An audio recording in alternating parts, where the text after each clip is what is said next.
আজ ১৩ই ফেব্রুয়ারি, ফাল্গুনের প্রথম দিন। অন্যান্য দিনের মতো আজও আবির, তানবীর যে যার কাজে বেরিয়েছে।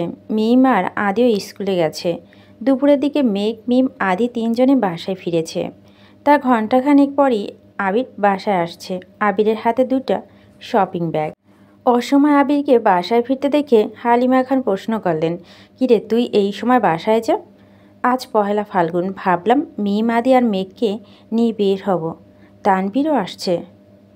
আজ যেমন ভাই বোনদের কথা মনে করছিস, এমনভাবে কাজের ফাঁকে মাঝে মাঝে ওদের সময় দিতে পারিস না?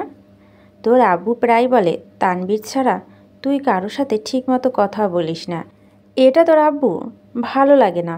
আচ্ছা, চেষ্টা করব।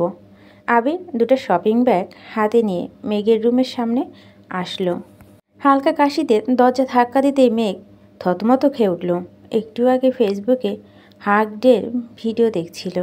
তা দেখে আবির ভাইকে নিয়ে অলৌকিক কল্পনায় পাড়ি জমিয়েছিল। আক্ষসাত আবির রুমে ঢুকায় মেঘ আটকে উঠে ওড়না ঠিক করতে করতে তাড়াতাড়ি উঠে বসে। আবির একটা শপিং ব্যাগে মেঘের দিকে এগিয়ে দিয়ে বলল, এটাতে তোর জন্য শাড়ি আছে, কাকিয়াকে বলি শাড়িটা পরিয়ে দিতে। দ্বিতীয় শপিং ব্যাগটা বিছানার উপর রেখে বলো, এটাতে মিমের জন্য শাড়ি আর ড্রেস আছে, ওর যেটা ভালো লাগে সেটা পরতে বলিস। মেঘ ঠোঁট উল্টে বলল, আমার ড্রেস কোথায়? তুই শাড়ি পরবি, তাই ড্রেস আনিনি। একটু তাড়াতাড়ি রেডি হওয়ার চেষ্টা করিস। আবির দরজা পর্যন্ত এগিয়ে আবারও থামল। ঘাড় ঘুরিয়ে শীতল চোখে তাকিয়ে কোমল কণ্ঠে বলল, আজ হিজাব পরতে হবে না। মেঘ আশ্চর্যজননে তাকিয়ে আছে। আবির ভাই মেঘকে শাড়ি পরতে বলেছে, তাও আবার নিজের শাড়ি। গিফট করতে ভাবতেই মেঘ ভিতরটা মুগ্ধতায় ছড়িয়ে গেছে। আঁখিজোড়া চমক দেখা যাচ্ছে। নিজের চোখ কান কোনো কিছুতেই বিশ্বাস করতে পারছে না। মায়েশাবুর বিয়েতে মেঘ শাড়ি পরে দোতলা থেকে নিচতলা পর্যন্ত নামতে পারেনি। আবির ভাইয়ের ঠান্ডা কণ্ঠের হুমকিতে শাড়ি পাল্টাতে বাধ্য হয়েছে। আজ আবির ভাই নিজেই শাড়ি পরতে বলেছে, তাও আবার চুল ছেড়ে। মেঘ শপিং ব্যাগ থেকে বাসন্তী রঙের একটা শাড়ি বের করলো, সাথে ম্যাচিং পেটিকোট, দুজোড়া কাচের চুড়ি। মেঘ শাড়িটা হাতে নিয়ে ঘুরিয়ে ফিরিয়ে দেখল। শাড়িটা এমনিতেই সুন্দর, তবে আবির ভাইয়ের দেওয়ার শাড়ির সৌন্দর্য মনে হচ্ছে দ্বিগুণ বেড়ে গেছে। মিমের শাড়ি আর ড্রেসটা দেখে মেঘ মিমকে দিয়ে আসছে, ওইগুলো বেশ সুন্দর। বলতে হয় আবিরের পছন্দ আছে। মেঘ ফ্রেশ হয়ে ছুটে গেল কাকিয়ার রুমে। কাকিয়া ঘুমাচ্ছে দেখে মেঘ ভ্রান্তিতে পড়ে গেছে। মেঘ চটপটে মনটা শাড়ি পরার জন্য ছটপট করছে। কি করবে ভেবে পাচ্ছে না। হৃদয়ের তীব্র কম্পনের কাছে ভদ্রতা বেশিক্ষণ টিকল না। মেঘ ধৈর্যহীন কণ্ঠে কাকিয়াকে ডাক শুরু করলো। মেঘের ডাকে কাকিয়া ছটপট করে উঠে বসলো। উদ্বিগ্ন কণ্ঠে শুধালো, কি হয়েছে মেঘ? তাড়াতাড়ি উঠো, আমায় শাড়ি পরিয়ে দিতে হবে। তুই শাড়ি পরবি? হ্যাঁ, হঠাৎ শাড়ি পরতে মন চাইছে। কেন? মেঘের চোখে মুখে উজ্জ্বলতা ফুটে উঠছে। উত্তেজিত কণ্ঠে বলে, আবির ভাই আমাকে আর মিমকে শাড়ি দিয়েছে, তাড়াতাড়ি রেডি হতে বলেছে, ঘুরতে নিয়ে যাবে। তার জন্য এত খুশি? হ্যাঁ, তুমি তাড়াতাড়ি আসো, আমায় শাড়ি পরিয়ে দিতে হবে। তুই যা, আমি আসছি। মেঘ হুটোপুটি করে নিজের রুমে চলে গেল। কিছুক্ষণের মধ্যে কাকি আসছেন। মাইশা আপুর বিয়েতে মাইশা আপুরা বাঙালি স্টাইলের শাড়ি পরেছিল বলে আজ কাকি আর আঁচল ছেড়ে খুব সুন্দর করে কুচি দিয়ে শাড়ি পরিয়ে দিয়েছেন। হালকা মেকআপ, হাতে 2 ডজন কাচের চুড়ি, কানে সিম্পল কানের দুল, উষ্ঠ জুড়ে হালকা গোলাপি রঙের রঞ্জক, চোখে হালকা করে দেওয়া কাজল, সঙ্গে গাঢ় আইলাইনার। মেঘ ডাগর ডাগর চোখগুলো অন্তত মায়াবী লাগছে। চুল আশ্রে ঠিক মাঝ বরাবর সিঁথি কেটে কিছু চুল সামনে রাখলে পেছন দিকে চুলগুলো কোমর ছাড়িয়ে বেশ খানিকটা নিচে পড়ল। চুলের আগে হাঁটু কিছুটা উপরে। শ্বাস সম্পূর্ণ হওয়ার পর মেঘ কিছুটা দূর থেকে ড্রেসিং টেবিলের দিকে তাকালো। অমনি চক্ষুদ্বয় প্রশস্ত হয়ে গেল। শাড়িতে নিজেকে কেমন যেন অপরিচিত লাগছে। কাকিয়া মেয়েকে অপদমস্তক দেখে বলল, মাশাআল্লাহ, অনেক সুন্দর লাগছে, বউ বউ লাগছে। মেঘ নড়ে চড়ে দাঁড়িয়ে লাজুক হাসলো। মনে মনে বলল, তোমাদের আবিরের বউ। কাকিয়া মেঘের হাতের দিকে তাকিয়ে ভুরু কুচকালো। তপ্ত স্বরে বলল, তুই একটু বস, আমি আসছি। কাকিয়া মিমের রুমে আসলো। মিম ততক্ষণে প্রায় রেডি। আদির চুল আঁচড়ে দিচ্ছিল। তানভীর, আবির আর আদির জন্য বাসন্তী রঙের পাঞ্জাবি আনা হয়েছে। পাঞ্জাবি 3টা গতকালই তানভীর নিয়ে আসছিল। 2টা শাড়ি আর ড্রেস আর আবির নিয়ে আসছে। তানভীর নিজে আদি হাত মুখ ধুয়ে সাজিয়ে দিয়েছে। মিমের রুমে জয়। মিম আবারও আদির চুলগুলো ঠিকমতো আঁচড়েও দিচ্ছিল। আকলিমা খান রুমে ঢুকতে ঢুকতে দেখছিল বিছানার উপর শাড়ি পরে আছে, অথচ মিম ড্রেস পরেছে। আকলিমা খান জিজ্ঞাসু দৃষ্টিতে তাকিয়ে শুধালেন, মেঘ শাড়ি পরেছে, তুই পরিসনি কেন? আমার শাড়ি পরতে ভালো লাগে না আম্মু। শাড়ি পরলে রাগ উঠে। এখন রাগ উঠছে ঠিকই, শাড়ি পরার বয়স হয়নি তো তাই। 2 দিন পর মেঘের মতো তুইও শাড়ি পরার জন্য ছটফট করবি। সে যাই হোক, তোর আলতাটাতে। মিম ড্রেসিং টেবিল থেকে আলতা বের করে আম্মুকে দিল। আকলিমা খান মেঘের 2 হাতে আর 2 পায়ে খুব সুন্দর মতো আলতা পরিয়ে দিয়েছে। কিছুক্ষণের মধ্যে মিম আর মেঘ নিচে নামলো। আবির রেডি হয়ে বাসা থেকে বেরিয়ে গেছে। মেইন গেট পার হতেই মেঘের নজর পড়ল বাসন্তী রঙের পাঞ্জাবি পরনে প্রিয় মানুষটার দিকে। পাঞ্জাবি হাতা কোণু পর্যন্ত উঠানো, হাতের কালো রঙের ঘড়ি, অনামিকা আঙ্গুলে জলজল করছে একটা আন্টি। চোখে সানগ্লাস পরে গাড়ির সাথে হেলান দিয়ে দাঁড়িয়ে ফোন চাপছিল। বাসন্তী রঙের আবির ভাইকে দেখে মেঘের হৃদয়ে বসন্ত দোলা দিচ্ছে। বুকের ভিতর হৃৎপিণ্ডটা ছুটে দিক বিদিক বদলে গেল। মেঘের অভিপ্রায় 2 চোখে প্রেমানুভূতিতে চকচক করছে। আবির ভাইকে এভাবে দেখে মেঘের হার্টবিট থমকে গেছে। মেঘ মনে মনে নিজেকে আওড়ালো, আর কতবার কতভাবে আপনি আমার ছোট্ট হৃদয়ে অগ্নিকাণ্ড চালাবেন। মিমের ডাকে মেঘের মনোযোগ সরে, দৃষ্টি নামিয়ে নেয়, কুচিগুলো ধরে আস্তে ধীরে পা বাড়ায়। তখনই আবিরের দৃষ্টি পড়ে আলতারাঙা পায়ের দিকে। অমনি বুকের ভিতরটা মোচড় দিয়ে ওঠে। আলতা রঙের পায়ে মালিক যে আবিরের হৃদয়ের রানী। আলতা রাঙানো পা এ দিয়ে দ্বিতীয়বার দেখছ।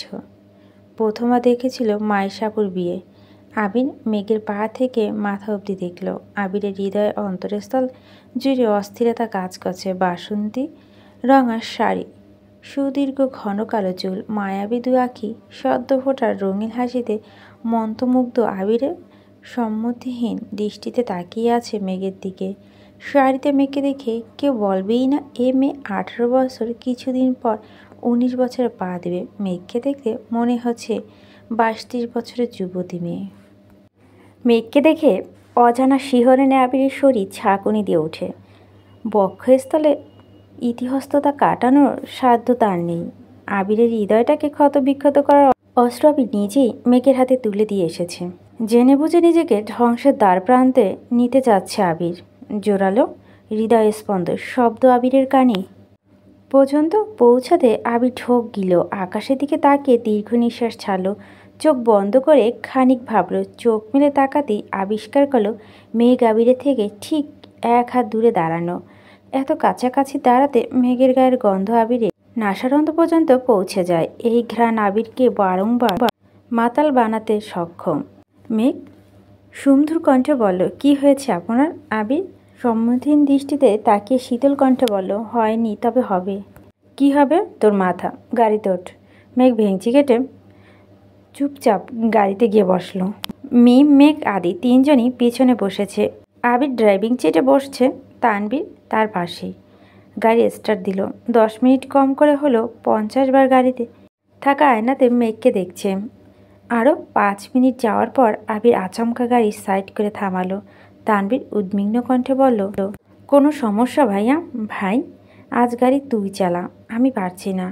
তানভীর গাড়ি থেকে নেমে ড্রাইভিং সিটে বসেছে। শান্ত কণ্ঠে বলল, আমি কিন্তু তোমার মতো চালাতে পারি না। যেভাবে খুশি চালা, আমায় বিরক্ত করিস না প্লিজ। তানভীর ঠোঁট বেঁকিয়ে মুচকি হাসলো। আবিরের হৃদয়ে তোলপাড় তানভীর কিছুটা হলেও বুঝতে পারছে। মেঘ পিছন সিটে বসে থাকে। একটু উঠে পিছন থেকে আবিরের কপালে হাত রেখে প্রশ্ন করল, আপনার কি শরীর খারাপ? আবির চোখ বন্ধ করে দীর্ঘশ্বাস ছেড়ে বিড়বিড় করে বলল, কারো হৃদয় হরণ করলে কি সে সুস্থ থাকতে পারে? আবিরের বেসামাল অবস্থা দেখে তানভীর মৃদু হেসে ঠাট্টা স্বরে মেঘকে বলল, ভয় পাস না, ভাইয়ের মনে আরশোলা কামড় দিয়েছে। এজন্য অস্থির লাগছে। সব কিছু ঠিক হতে একটু সময় লাগবে। মিমার আদি দুজনে একসঙ্গে চেঁচিয়ে উঠল, গাড়িতে আরশোলা আছে? কই আরশোলা, আল্লাহ বাঁচাও। ওদের নাচানাচিতে তানবীর গাড়ি সাইড করে পিছনে ফিরে তাকালো। তেজপূর্ণ গম্ভীর কণ্ঠে শুধালো, আমি কি একবারও বলেছি গাড়িতে আরশোলা আছে? আদি আর্তনা করে বলল, তুই না বললা ভাইয়াকে আরশোলায় কামড় দিয়েছে?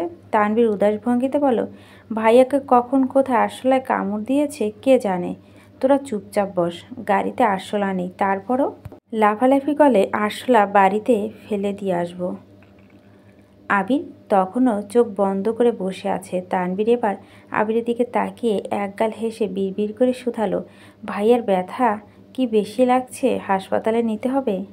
আবির সহসা চোখ খুলল, আর চোখে তানবীরের দিকে তাকালো, কিন্তু কোনো রিয়াকশন দেখল না। তানবীর তখনও হেসে যাচ্ছে।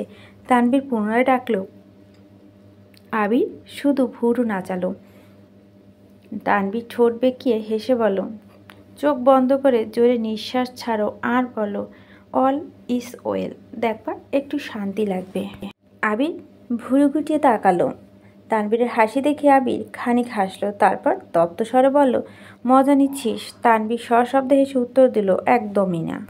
আবির ভারী কণ্ঠে বলল, দিন আমারও আসবে, তখন বুঝবা কত ধানের কত চাল, চুপচাপ গাড়ি স্টার্ট দাও। তানবীরও আর কিছু বল না, ঠোঁটের কোণে হাসি রেখে গাড়ি স্টার্ট দিল। মাইশা আবুর বিয়েতে মেয়েকে শাড়ি পরা দেখে আবির সারা রাত ঘুমাতে পারেনি।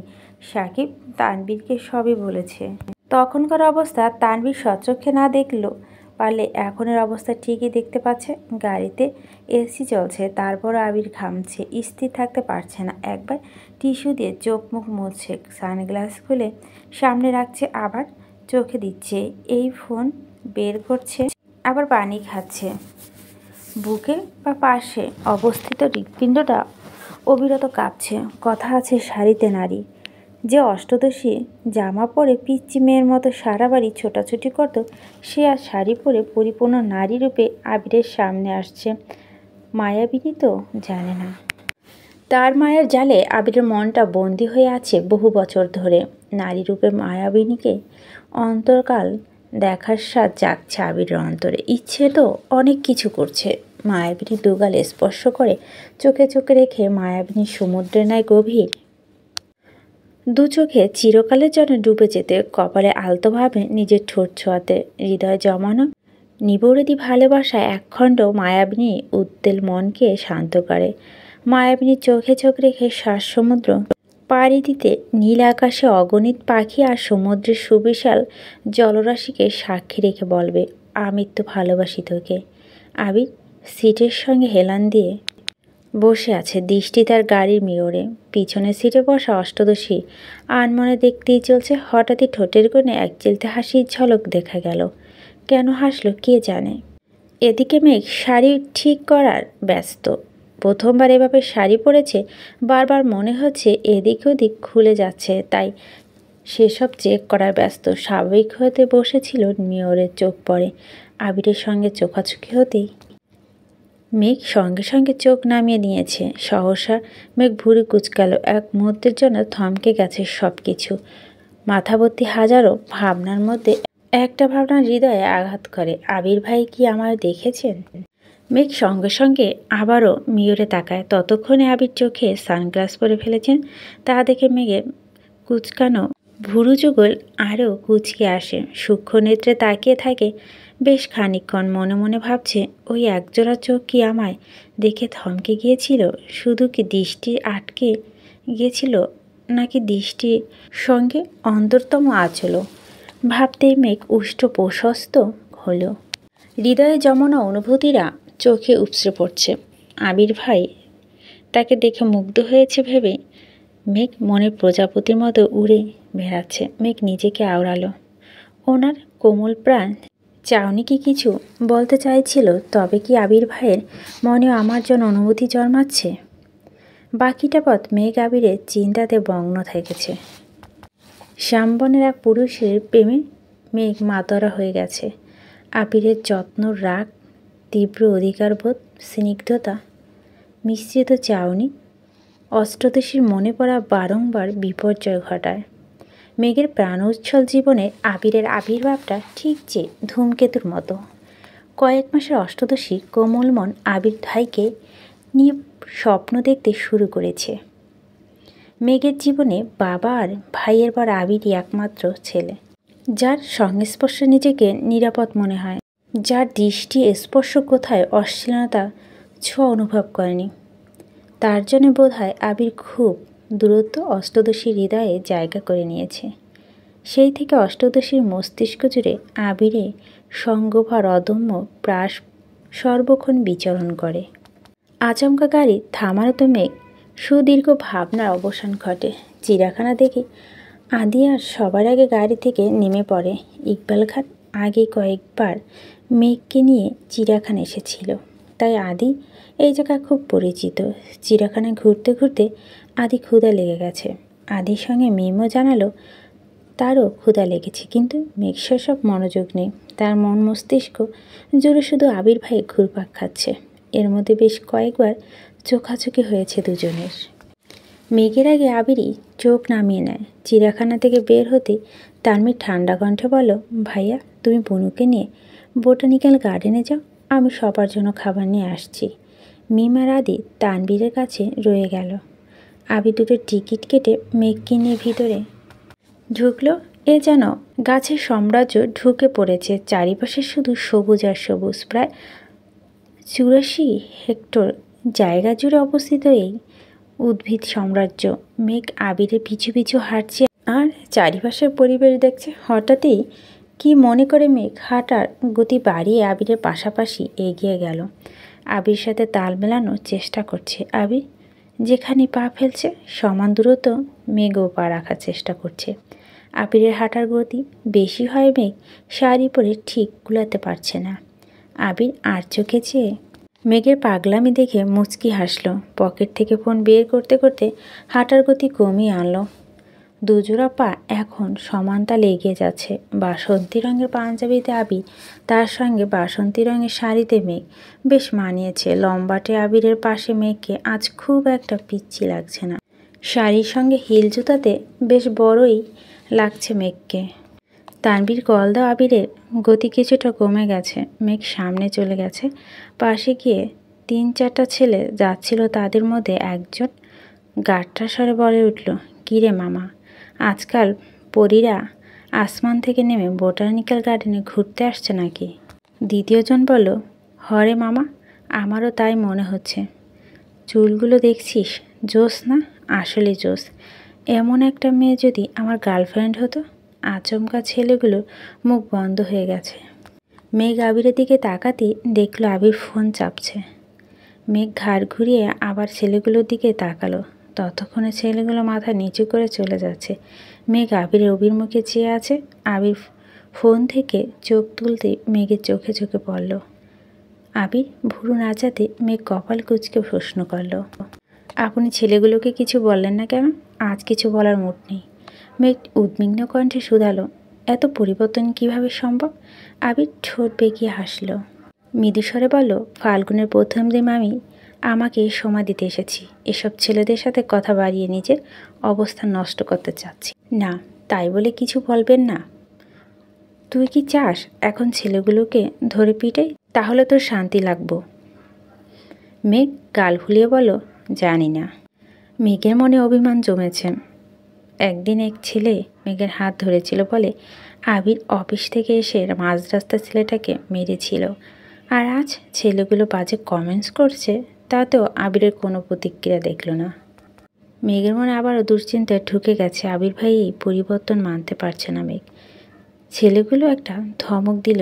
মেঘ মানসিক শান্তি পেত। আবির পিছু পিছু হাঁটতে হাঁটতে অনেকটা দূরে চলে গেছে। আকস্মাৎ মেঘের নজর পড়ে সামনের গাছের নিচে একটা কাপল বসে আছে। মেঘ আবিরের মনোভাব বুঝতে জন্য ওইদিকে দেখিয়ে বলল, জায়গাটা অনেক সুন্দর, তাই না?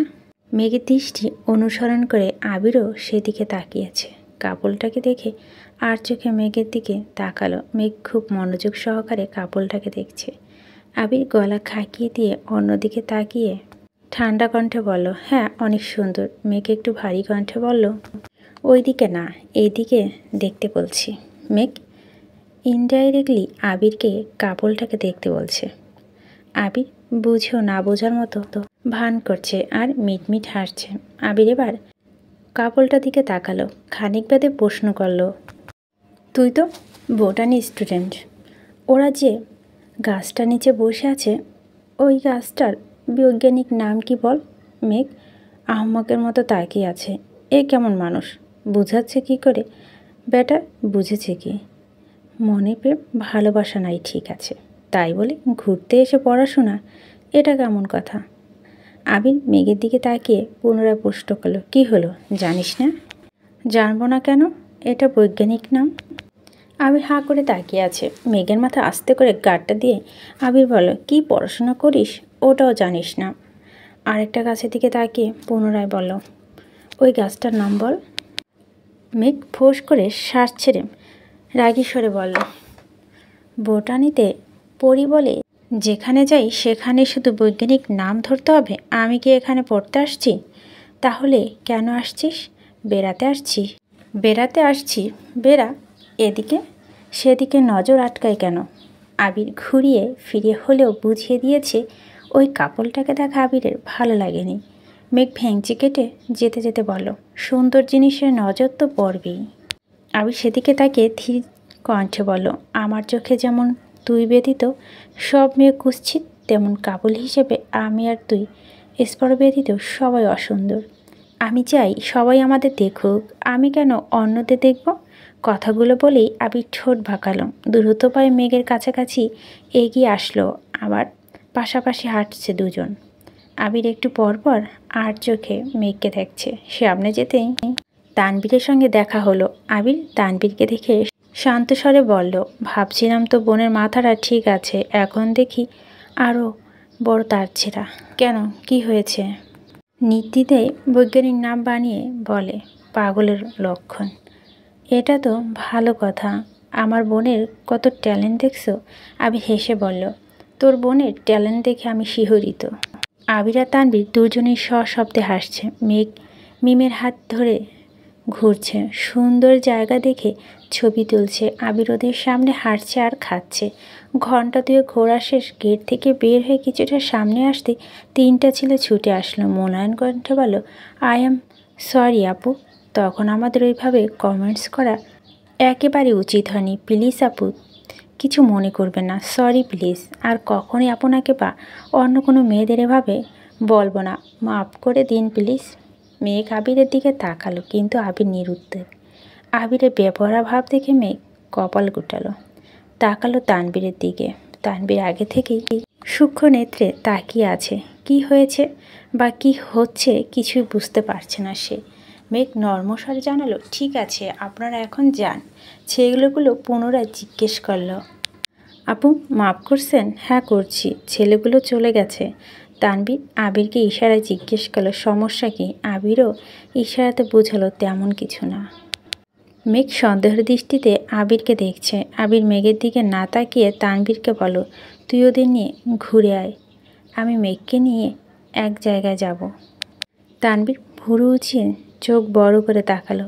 আবিরের রিয়ার দৃষ্টি দেখে তানবীর এগিয়ে গিয়ে গাড়িতে বসলো। মিম আর আদিকে নিয়ে গাড়ি স্টার্ট দিল। মেঘ তখনও আবিরের দিকে তাকিয়ে আছে। আবির এবার সরাসরি মেঘের মুখের দিকে তাকালো। মেঘ কপালে কয়েক স্তর ভাঁজ, ভুরু কুচকানো, তীক্ষ্ণ দৃষ্টিতে তাকিয়ে আছে। নাকের ডগা ক্রমশ ফুলছে, গাল ফুলিয়েছে, জোরে জোরে নিঃশ্বাস ছাড়ছে। আবির গলার স্বর কিছুটা উঁচু করে বলল, এভাবে তাকিয়ে আছিস কেন? আমার কি লজ্জা লাগে না? মেঘ শ্বাস ছেড়ে ধীর কণ্ঠে শুধালো, ছেলেগুলো আমায় সরি বলল কেন? আমি কি জানি? মেঘের রাগ চোখে মুখে ভেসে উঠল। রাগান্বিত কণ্ঠে বলো, আপনি সত্যি কিছু জানেন না? আবির নিজের ঠোঁট কামড়ে এক আঙ্গুল মেঘের নাকের ডগায় আলতোভাবে স্পর্শ করে বলো, যাই বল, রাগলে তোকে সেই লাগে, পুরাই অগ্নিকণা। সারাক্ষণ এভাবে ঘুরবি, তাহলে কোনো ছেলে বাজে কমেন্টস করবে না, তারপর তাদের এসে সরিও বলতে হবে না। আবির এগিয়ে গিয়ে একটা রিক্সা ঠিক করলো। হাতের ইশারায় মেঘকে ডাকলো। আবির রিক্সা থেকে হাত বাড়ালো। মেঘ এক হাতে শাড়ি কুচি ধরে অন্য হাতে আবিরের হাত শক্ত করে ধরে রিক্সাতে উঠে বসলো। আবির মেঘের দিকে ঝুঁকে শাড়ির আঁচল টেনে মেঘের মাথায় দিয়েছে যেন বাতাসে চুল এলোমেলো না হয়। মেঘ অবাক চোখে সেই দৃশ্য দেখছে। রিক্সা চলতে শুরু করেছে। আবির খানিকক্ষণ পরপরই মেঘের দিকে ঝুঁকে দেখে কোনো কিছু গাড়ি চাকা আটকে কিনা। আবির যতবার কাছে আসছে আবিরের গায়ের গন্ধ মেঘের ছোট্ট দেহে ততটাই কম্পিত হয়। কিছু দূর যাওয়ার পর একটা ফুলের দোকান থেকে আবির রিক্সা থামিয়ে সেখান থেকে তাজা ফুলের মাথার মুকুট কিনেছে, সাথে 2 হাতের জন্য তাজা ফুলের ব্রেসলেট। আশেপাশে ফুলের সুগন্ধ ছড়াচ্ছে। আবির নিজের হাতে মেঘকে সেসব পরিয়ে দিয়েছে। মেঘ আজ নির্বাক, কথা বলতে একদম ইচ্ছে করছে না। আবির ভাইয়ের সঙ্গে এক রিক্সাতে পাশাপাশি বসে আছে, এতেই তার খুশির সীমা নেই। তার উপর আবিরের যত্নে বারংবার অভিভূত হচ্ছে। নতুনভাবে প্রেমে পড়তে ইচ্ছে করছে। কোথায় যাচ্ছে, কেন যাচ্ছে, কোনো কিছুই জিজ্ঞেস করার ইচ্ছে নেই তার। আর একটু সামনে গিয়ে মিষ্টির দোকান থেকে মিষ্টি কিনেছে। মেঘ তখনও নির্বাক ছিল। আবির ভাই আজ যেখানে নিয়ে যাবে অষ্টদশী সেখানে যাবে, কোনো প্রশ্ন করবে না। যেই কথা সেই কাজ। রিক্সা থেকে নেমে একটু হেঁটে একটা বাসায় ঢুকলো। মেঘ কিছুটা দূরে দাঁড়ালো। কলিং বেল বাজতেই কিছুক্ষণের মধ্যে দরজা খুলে দিল। আবির হাসি মুখে বলল, সালাম দিল। মাইশা আপু একগাল হেসে উত্তর দিল সালামের। এদিকে বোনের কথা মনে পড়ল। আবির মুখে হাসি রেখে ঠাট্টার স্বরে বলল, আমার মতো ব্যস্ত মানুষ আর একটাও পাবে না। আহা গো, কী কাজে ব্যস্ততা আমার জানা আছে। আবির মাইশার দিকে একটু এগিয়ে গিয়ে ধীর কণ্ঠে বলল, তোমার জন্য সারপ্রাইজ আছে। মাইশা উত্তেজিত কণ্ঠে প্রশ্ন করল, কি সারপ্রাইজ? আবির কণ্ঠস্বর উঁচু করে ডাকলো, এই যে ম্যাম আসুন। মেঘ গুটি গুটি পায়ে দরজা পর্যন্ত আসতেই মেঘকে দেখে মাইশা 2 হাতে নিজের 2 গালে হাত রাখল। মেঘকে আপাদমস্তক দেখে দরজার বাইরে এসে মেঘকে জড়িয়ে ধরল। মেঘ ও মাইশা আপুকে দেখে অবাক হয়ে গেছে। আপুর বিয়ের পর আজই আপুকে দেখছে। আবির অবশ্য আগে এসেছে। বাসায় আবির ঠিক করে দিয়েছিল। মেঘ জিজ্ঞেস করে, ভাইয়া কোথায়? ও বের হয়েছে, চলে আসবে এখনই। তোমরা ভিতরে এসে বসো। মেঘ ঘুরে ঘুরে ভিতরে বাসাটা দেখছে। আবির ঠান্ডা কণ্ঠে মাইশাকে বলল, আমি কিন্তু আমার কথা রেখেছি, শাড়ি পরিয়ে তোমার সামনে এনেছি। মাইশা আবিরে বিড়বিড় করে বলল, তার জন্য অসংখ্য ধন্যবাদ, কিন্তু প্রেমিকা না আমি, তাকে তো বউ হিসাবে দেখতে চাই। ভালোবাসার অভাবে আমার ভাইয়ের মুখটা কেমন শুকিয়ে গেছে, আহারে। আবিরের ঠোঁট ফুলিয়ে অভিযোগের স্বরে বলল, তুমি একমাত্র বুঝো। মেঘের দিকে তাকিয়ে বলল, আর কেউ তো বুঝে না। মাইশা হাসতে হাসতে বলল, দাঁড়া বলে দিচ্ছি। এই না আপু, প্লিজ বলো না। ততক্ষণে মেঘ এসে সোফায় বসতে বসতে বলল, কি হয়েছে আপু? মাইশার মুখে হাসি রেখে বলো, মেঘ তোমাকে আজ অনেক সুন্দর লাগছে, মাশাল্লাহ। সাবধানে থেকো, তোমাকে দেখে কারো হার্ট অ্যাটাক না হয়ে যায়। তোমার বসো, আমি নাস্তা নিয়ে আসছি। একটু পরে মাইশা আপু হাজব্যান্ড বাসায় এসছে। কিছুক্ষণ আড্ডা দিয়ে নাস্তা করে আবির মেঘকে নিয়ে বের হবে। মাইশা মেইন গেট পর্যন্ত এগিয়ে এসে উচ্চস্বরে বলল, আবির মেঘের শাড়ি কুচিগুলো ঠিক করে দে। মেঘ আর আবির দুজনে অবাক চোখে মাইশার দিকে তাকালো। মাইশা স্বাভাবিক কণ্ঠে পুনরায় বলো, কি হলো, ঠিক করে দে। মাইশার কথা মতো আবির হাঁটু গেড়ে বসে আস্তে ধীরে কুচিগুলো ঠিক করে দিচ্ছে। মেঘ বিপুল চোখে তাকিয়ে সেই দৃশ্য দেখছে। হাত পা কাঁপছে মেঘের। আবির দাঁড়াতেই মাইশা আবিরকে ডাকলো। আবির কাছে যেতে মাইশা হেসে বলো, শুধু ভালোবাসলেই হবে না ভাই, যত্নশীল হতে হবে। আবির মুচকি হেসে বলল, বিয়েটা করতে দাও। যত্ন কি কাকে বলে, কত প্রকার বিস্তারিত দেখতে পাবা। আসছি। আবির মেঘকে নিয়ে বাসার উদ্দেশ্যে রওনা দিয়েছে। অন্যদিকে তানবীর মিমার আদিকে নিয়ে ঘুরতে ঘুরতে বন্যাদের বাসায় এদিকে আসছে। আবিরের চোখে প্রেমানুভূতি দেখে তানবীরের খুব ইচ্ছে করছিল বন্যাকে দেখতে, কিন্তু হুটহাট বন্যাকে কল দেওয়াটা নিজের কাছে খারাপ লাগে। ছোট বোনের বান্ধবীকে কল দিয়ে কি বলবে, সেটা বোনের কান পর্যন্ত কিভাবে পৌঁছাবে তা ভেবেই কল করার সাহস পায় না। তানবীর ধীর গতিতে গাড়ি চালাচ্ছে আর আশেপাশে তাকাচ্ছে। আঁখি জোড়া অনবরত তাকে খুঁজছে। মিম শুধালো, ভাইয়া আমার এদিকে কেন আসছি? আমাদের বাসা তো ওই দিকে না। ঘুরতে আসছি, চুপচাপ বসে থাক। কিছুটা এগিয়ে যেতে হঠাৎ চোখে পড়ল হলুদ সেলোয়ার কামিজ পরনে একজনের দিকে। মাথায় সাদা ওড়না, ঠোঁটে হালকা লিপস্টিক। আপন মনে ঝালমুড়ি খাচ্ছে। শিওর হওয়ার জন্য একটু এগিয়ে গেল। গাড়ি থামালো বনার কাছাকাছি এসে। গাড়ির হর্নের শব্দে বনা ঘাড় ঘুরিয়ে তাকাতেই তানভীরের হৃদয়ে ছুরির ন্যায় কিছু ঢুকের মতো অনুভব হলো। বনা দু চোখে গাঢ় করে কাজল দেওয়া, বাসন্তী রঙের জামার সাদা ওড়নাতে অসম্ভব লাগছে বন্যাকে। তানভীরের দৃষ্টি সরছে না। ভিতর থেকে মিম বন্যাকে দেখে বলে উঠল, ভাইয়া দেখো বন্যা আপু। এতে তানভীরের হুঁশ ফিরল। মিম আর আদি যে তানভীরের সাথে ছিল এটা তানভীরের মনেই ছিল না। তানভীর শান্ত স্বরে বলল, তোরা বস, আমি আসছি। তানভীর বের হয়ে একটু সামনে এগিয়ে গেল। বনা মৃদু হেসে প্রশ্ন করল, আপনি এখানে? এমনিতে আসলাম। বন্যা নিজের হাতে ঝালমুড়ির দিকে তাকিয়ে আবারও তানভীরের দিকে আস্তে করে বলো, ঝালমুড়ি খাবেন? না, খাও তুমি। কয়েক মুহূর্তে নিস্তব্ধতা কাটিয়ে তানভীর শুধালো, বাসা থেকে এত দূরে ঝালমুড়ি খেতে আসছো? বন্যা এবার একটু শব্দ করেই হাসল। এপাশ ওপাশ মাথা নেড়ে বলো, না, ঘুরতে বের হয়েছিলাম। আপু আর ভাই একটু সামনে গেছে, তাই আমি ঝালমুড়ি খাচ্ছিলাম। বনা ঘাড় ঘোরাতে ঠোঁট জোড়া আরও প্রশস্ত হলো। স্বাভাবিক কণ্ঠে বলো, ওই তো আপুরা চলে আসছে। ওনারা আসতে বন্যার বোনের সঙ্গে পরিচয় করে দিল। যদিও তানভীর আগেবার বন্যার বাসায় গিয়েছিল, কিন্তু তখন বড় আপুর সঙ্গে দেখা হয়নি। তানভীর কিছুটা থতমত খেয়ে তবু স্বাভাবিক থাকার চেষ্টা করছে। তানভীর সহস্বরে বলে সালাম দিল, আপু কেমন আছো? আলহামদুলিল্লাহ ভালো। আপনি কেমন আছেন? আলহামদুলিল্লাহ ভালো। আমি মেঘের বড় ভাই। চিনতে পারছি, আপনার কথা অনেক শুনছি। আপনি নাকি খুব রাগী? তানভীরের মুখে হাসি মুহূর্তে গায়েব হয়ে গেছে। কি বলবে বুঝে উঠতে পারছে না। বন্যার আপু পুনরায় প্রশ্ন করল, তা আমাদের এদিকে কি মনে করে, ঘুরতে নাকি এমনিতেই? তানভীর ঢোক গেলে শান্ত কণ্ঠে বলো, ভাই বোনদের নিয়ে ঘুরতে বেরিয়েছিলাম, ভাবলাম এদিকেও ঘুরে যাই। বনা উত্তেজিত কণ্ঠে প্রশ্ন করল, মেঘ আসছে? তানভীর মৃদু হেসে বলো, না বোনও আসেনি, মিম আর আদি গাড়িতে আছে। বনা তটস্থ হয়ে বলল, আগে বলবেন না কেন? আপু তোমার কথা বলে, আমি দেখা করে আসি। বন্যার বড় বোন হাসি মুখে বলল, ভাই বোনদের নিয়ে আসছেন, রাস্তায় কত ঘুরবেন, বাসায় চলুন। না আপু, অন্য কোনো দিন আসবো। বন্যা মিম আর আদি সঙ্গে গল্প করছে, ঝালমুড়ি কিনে দিয়েছে। তাদের থেকে বিদায় নিয়ে তানভীর বাসার উদ্দেশ্যে রওনা দিল। বাসার গলি পর্যন্ত এসে গাড়ি থামালো। ততক্ষণে আবির মেঘকে নিয়ে চলে আসছে। তানভীর গলিতে ওদের নামিয়ে দিয়েছে।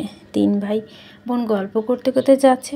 আবির ভাই মেঘকে মাথায় মুকুট কিনে দিয়েছে। সেটা দেখে মেঘের কাছে আবদার করে তাদের যেন এনে দেয়। তারপর বন্যার সঙ্গে দেখা হয়েছে সেই কথাও বলছে।